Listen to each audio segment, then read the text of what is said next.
Calls to debt hotlines surge. Let's have a look. Hello everyone, Florian here and welcome to another episode of HeiseSays. Grab your stein of coffee because we're going to have a look at an article from mortgagebroker.com.au discussing increased calls to debt hotlines.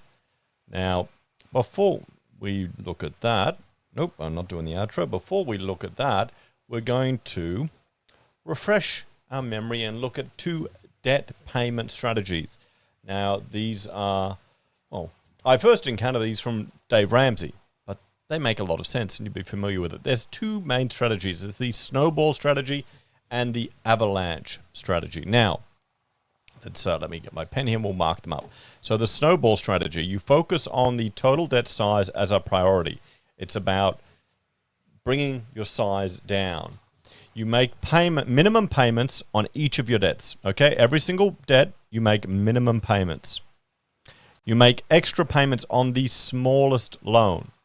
So say you've got a little loan here, I don't know, maybe $500 on some credit card or something that you never use, and you've got, a $10,000 debt there. You pay it on the smallest loan. You ignore the interest rates. It's about getting that psychological victory. So once you get that first debt paid, go on, the small one, you cut up the credit card and you move on to the next one and the next one and the next one. You always are paying the smallest one because you want to get that psychological feedback. You want to get that positive, I've achieved something, so you can keep going. That's what you want. It's not the fastest way to do, the avalanche method is kind of the more mathematically appropriate way to do it, but the snowball method is better because you get the psychological feedback. If you could run perfectly, sort out your finances, you might not have the bad habits. You might not be in the situation where you need to really start prioritizing a lot of debts. The next strategy is the avalanche method. It's focusing on the highest interest rate as a priority. So you make minimum payments on each of your debts monthly. You make extra payments on the high interest rate loan. So if you've got a small, a store credit card at 1% or something, but you've got a bigger credit card which has 5 times the amount on there, but it's got a higher interest rate, you pay that one off first. You won't get the same psychological wins as often as the snowball technique, but it is the smartest way to do it because you're attacking that higher interest. Honestly, I would suggest you start with the snowball and then you move to the avalanche. After you get a few wins, then you move to this one if you've gotten yourself in the groove, in the mold. But these are two strategies of paying down debt. Even before this comes after you make a budget, or you don't even need to make a budget. Just cut everything out, don't spend any money, and just attack your debt. So with that in mind, let's have a look at this article now to see what's going on with Australia, because you're going to get more and more people that are in trouble. We had that family who were earning 180 grand in trouble, but they never mentioned any of the other debts they had. Some people were saying maybe they had a credit card debt, maybe they had a debt here, there, or there, and that's what caused all the issue, and that could be it. It's been so long since I've had a credit card debt of any significance. I mean, I've got a credit card now, a $500 one, and I've stopped using it. And I haven't bothered to get rid of it. So it's got, I think, $150 extra on it because I just chucked some money on there and I just ignored it. So I should get rid of it. I do the Dave Ramsey thing, just get rid of it entirely. So Australian debt hotline flags call for help surge for the FCA. So there are now broad concerns over increasing distress calls from mortgage holders, a national debt helpline has confirmed. If debt assistance is the canary in the coal mine, a national helpline has recorded its first significant upswing since interest rates rose. Usually receiving most calls from property renters, Financial Counsellors Australia has expressed concern over an increase in select mortgagors seeking help. The FCA counsellors offer free and confidential advice and support to help people in financial hardship get back in control of their finances, it explains. Guys, let me know in the chat if you've ever been involved with one of these organizations, if you've ever been a counselor, if you've ever needed their help and they've helped you. Because honestly, it is something I'm really interested in. If ever I was to get into the finance world, it would be the counseling side to help people that I think would interest me the most, to be quite honest. I think it could be quite rewarding. It works closely with the National Debt Hotline, which receives ongoing support and funding from both the federal government's Department of Social Services and the state governments of Victoria and New South Wales. A spokesperson for FCA confirmed to Mortgage Business that its financial counsellors had definitely seen an increase in calls related to housing stress. While we don't have exact data on how many calls to the NDH are on mortgage stress, anecdotally, counsellors are reporting a clear increase over the past 2 months, they explained. Calls to the NDH and visits to the NDH website both rose around 28% in January 23 when compared to January 22, the first significant upswing we've seen since prices began rising early 22. The spokesperson explained they were very concerned broadly about two groups of mortgage holders.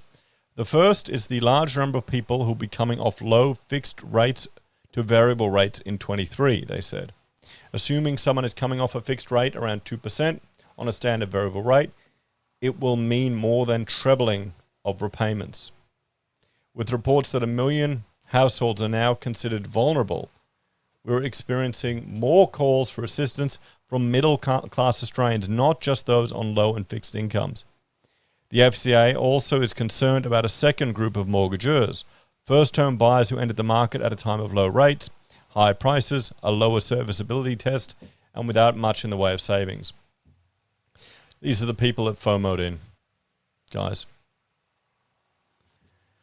Probably a generation that's been screwed over, and once again they're gonna get screwed, aren't they? Essentially, people with high debt-to-income ratios, no fat in their budgets, they described. As a result of higher housing repayments, we're also seeing an increase in people resorting to credit, particularly buy now, pay later, credit cards and personal loans just to pay for essentials, something we're counselling against strongly. The FCA does not advise people take on more debt to deal with debt, but rather talk to their lender as soon as possible. They will want to work with you to find a solution and keep you in a home, the spokesperson stated. And do it now. The earlier you act, the more options you will generally have. So buy now, pay later receiving greater concern. The FCA's comments about buy now, pay later come at a time when Treasury released details of a swathe of financial and community industry advocates that call for closing the lending loopholes on the payment method. In calling for a buy now, pay later to be regulated as meantime credit, the submissions from major banks, industry associations, regulators, and consumer advocates were unified in calling for an end to allowing buy now, pay later providers to avoid safe lending laws. If passed, the reforms would require companies such as Afterpay, Zip, and Hum to comply with common sense and well-established consumer protections, in line with other credit products such as credit cards and personal loans, according to Choice, Consumer Action Law Centre, and Financial Rights Legal Centre, and the FCA. Well, I mean, let's have a bit of a talk about this. I honestly think the debtor is slave to the lender. It rings true.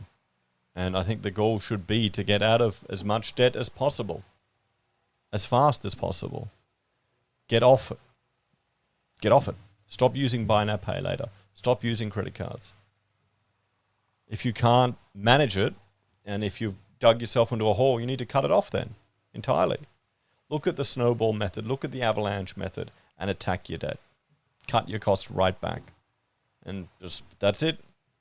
I've never done it again. You know, when you get to a point where you go, nope, never again. Take action. I know for me it was, I finally had time to, calm down and look at everything. And I found all these expenses, all these little trickles of money, a license rental here, another software rental here, another thing there. And you go, you add that up in a month going, shit, you know, that adds up to a big chunk of my mortgage repayments that I'm spending on these things that we're barely using. You'd be surprised. So guys, something to keep an eye on.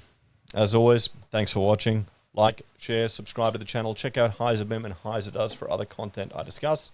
If you're a fan and want to support the channel, you can on YouTube or Patreon. Use our referral links, buy our pocket squares, or call us if you need an architect. Take care, everyone. Have a great day, and I'll see you in the next episode of HeiseSays. Bye for now.